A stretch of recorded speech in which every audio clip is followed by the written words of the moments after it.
What's going on, guys? Gamers Goon here today with your first round reactions, review everything that goes into what happened in the first round of the NFL playoffs. And we are on the road to the divisional weekend. The divisional weekend, we have 2 days worth of two games each. But this time we had 3 days. We had Saturday, Sunday, and Monday full of games. 2 games Saturday during the day. Sunday had 3 games like a full slate usually would be, and then Monday we had the Monday night game. Whew! Let's get right into it. We started off this playoffs with a game that I thought was going to go pretty well, and it did not go pretty well, and that was the Seahawks and the 49ers. I thought the Seahawks would be able to grind and keep it close. But at the end of the day, the 49ers just proved to be too much for the Seahawks. Brock Purdy went out. He had 3 touchdowns. Geno Smith threw an interception, and they could not stop Christian McCaffrey. He was just having a great day on the ground, 120 yards. Brock Purdy looked good. The 49ers are going to be a tough team, man. They're going to be a tough team. And like I said, going into it, I thought the Seahawks and the Lions had a chance to pull up maybe the upset, but the Seahawks definitely did not pull off that upset. This 49ers team is going to be tough going into the rest of this playoffs. They might be the favorites, in my opinion, to win the NFC. The Eagles are going to be tough, but the 49ers, you can make a case right up there with them that they are going to be a tough team to beat. It's going to be hard for somebody to beat the 49ers the way they've been looking as of late. Putting up 41 points their first playoff game of the year, and they beat the Seahawks, and they will be advancing to next week to play the Dallas Cowboys, who also won their game that we'll talk about here in a little bit. Next, we have the Chargers versus the Jaguars, and I don't even really want to talk about this. This was a complete embarrassment from football standpoint. This was a complete embarrassment to football. This was a complete embarrassment for the Chargers organization. I believe some of the Chargers coaching staff got fired. I think Joe Lunardi got fired. And I think a couple other of their staff members got fired. I don't believe they fired Staley, but I do believe Joe Lunardi was fired after this. And QB coach Shane Day was also fired. But they were up 27-0. 27-0 into the third, or going towards halftime. But Trevor Lawrence and company put up a touchdown before halftime, made it 27-7. Going into halftime, if you're the Chargers, you got to feel on top of the world. You're up 3 possessions. All you got to do is maybe score a couple more times and put this one out of reach, and you're booking your ticket to next week in the divisional round. And that was not the case. They came out, they played very conservatively in the second half. They got 3 points in the third quarter. They hit a field goal, and that was the last time they scored, finishing their total at 30. But they gave up 13 points to the Jaguars in the third quarter and 11 points to the Jaguars in the fourth quarter. And they ended up losing. The Jaguars, they were ballsy. They were definitely ballsy. They went out there, and instead of going to make it a 3, so they went for their score because it was 20-30. So they scored a touchdown, and instead of kicking the extra point and making it a 3-point game so the field goal ties it, they went for 2. They went for 2, and they won the game because a field goal wins it.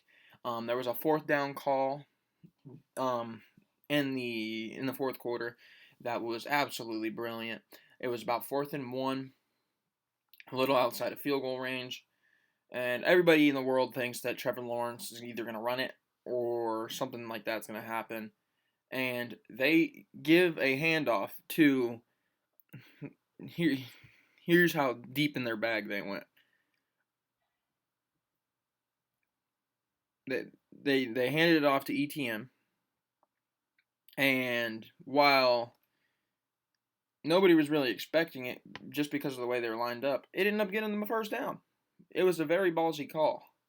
It looked like maybe it was a QB sneak. Then it looked like it might be a dive. But then ETN, they were just lined up weirdly. So he came across, whoop, and he was off the side. He got it. He got the first down.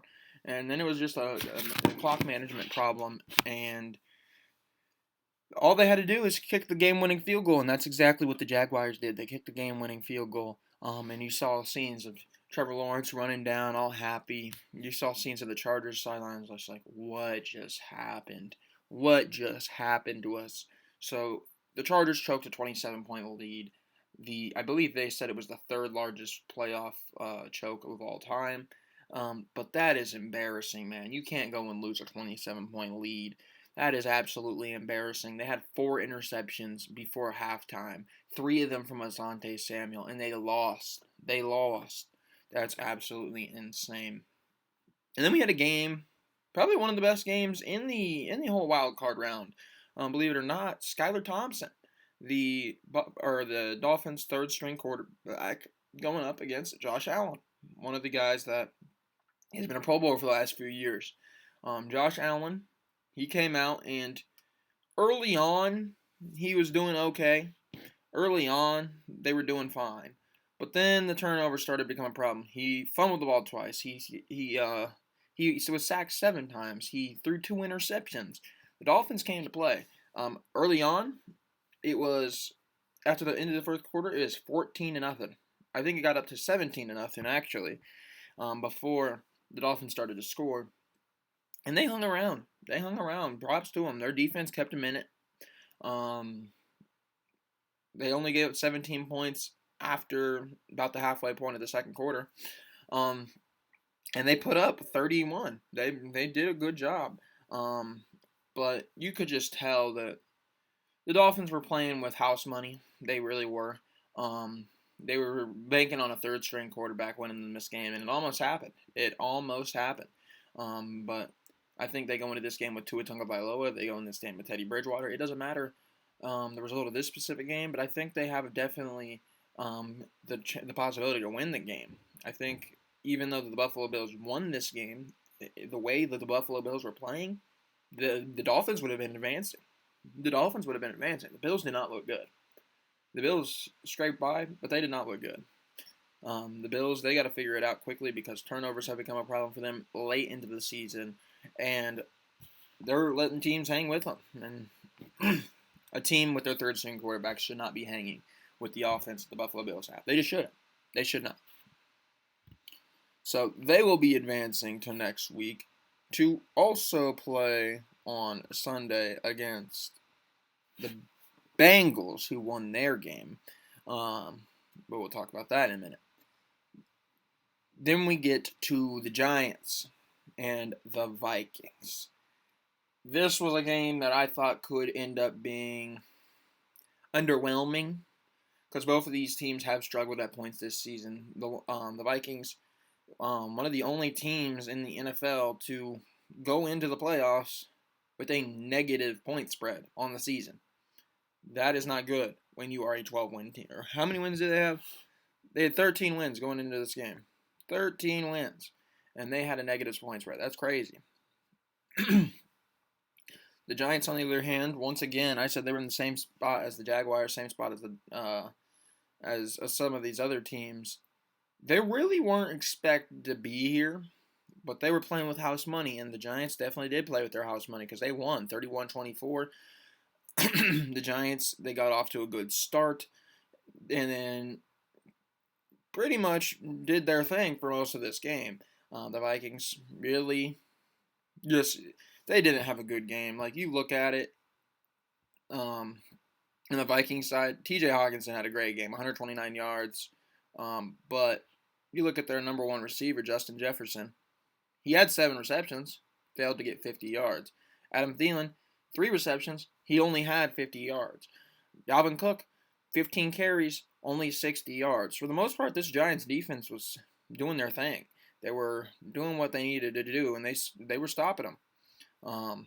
So the Giants, they looked good. They won 31-24, and next week they will be advancing to play the Philadelphia Eagles, who won the NFC.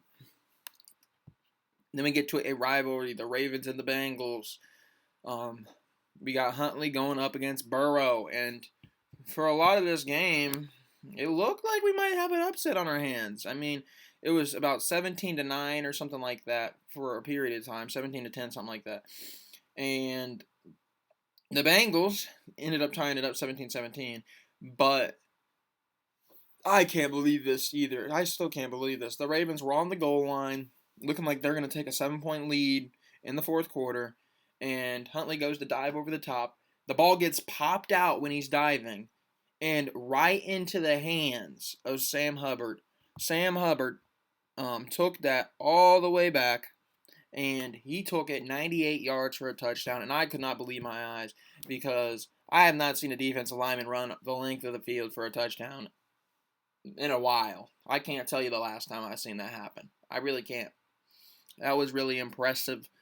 He ran that back all the way. He almost got stopped up there at a minute from Mark Andrews, but he kept going, man. He was running so fast. Mark Andrews, when he dove, only hit his calf, and he was still going. Sam Hubbard took it to the house.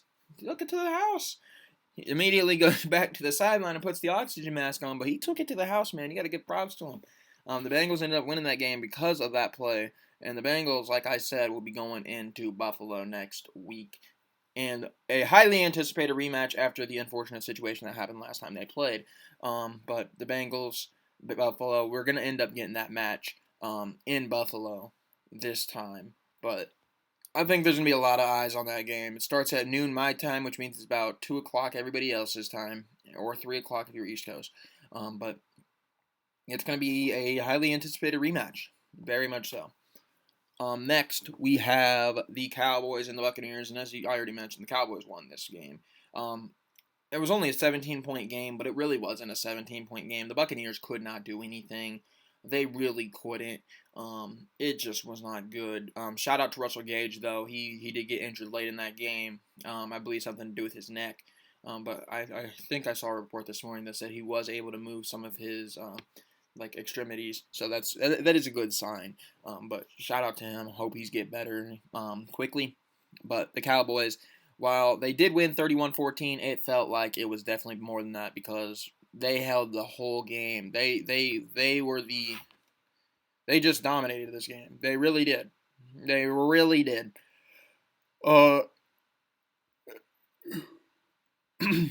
So they had a 24-0 lead.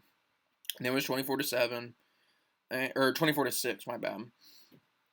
And it ended up finishing at 31-14, but their defense could not stop anything Dak Prescott wanted to do. Dak Prescott threw the ball 4 times for touchdowns. He connected with CeeDee Lamb once. He connected with Michael Gallup. He connected 2 times to Dalton Schultz. They couldn't stop Tony Pollard on the ground. Zeke didn't have necessarily that great of a day on the ground. He only had 2.1 yards per carry, but the Cowboys absolutely dominated this game from the word go, and it was absolutely ridiculous. I don't think I've seen a Tom Brady-led team get manhandled the way that Dallas manhandled them. And I said it coming into this playoffs, I thought potentially we might see one of these two teams be a contender for the NFC Championship because I don't think the NFC is nearly as strong as the AFC. I think that in the NFC, yes, they have some teams with good records like the Eagles, the 49ers, but I do think they're susceptible to losses. I could see a team like the Cowboys after this victory coming in and figuring out a way to make a run for the NFC Championship. While they are the Cowboys, maybe this is actually their year. I know the big joke about the Cowboys is, how about them Cowboys, they just never get it done, something like that. But this time they might actually get it done. I don't know if you can see that, but I don't know what that cut's from. Huh. Didn't even know I had a cut, but maybe that's a sign that the Cowboys are just going to cut their way through the entire playoffs and make it to the Super Bowl. I don't know necessarily if the Cowboys are capable of doing that because the Cowboys are the Cowboys after all, so they always are susceptible to loss. But maybe they do. Maybe they do. Who knows? Who knows? I mean, they got the pieces. It feels like they got the pieces every year to go to the Super Bowl. They just don't. Maybe this is actually the time where they go to the Super Bowl. But thank you guys for watching. There will be a preview / predictions video of the playoffs divisional round coming up in the next few days. There'll be more content about the Chicago Bears in their first round pick, which is number 1, which could end up being Will Anderson, or we could end up trading, and it could be Bryce Young, it could be C.J. Stroud. C.J. Stroud did declare for the draft yesterday, so it will no longer be as valuable as we thought potentially it could be if he stayed at Ohio State. But Bryce Young, C.J. Stroud, Will Anderson, Will Levis making some late run, all contenders for the first overall pick. I guess you can throw Jalen Carter in there too. There's about 5 guys that realistically could hear their names called with the first pick in the draft coming up in the off season. But we're not here to talk about that. But that is some things you can look forward to from me going on from this channel for the next few weeks and leading into the off season. But thank you guys for watching. I'll see you next time.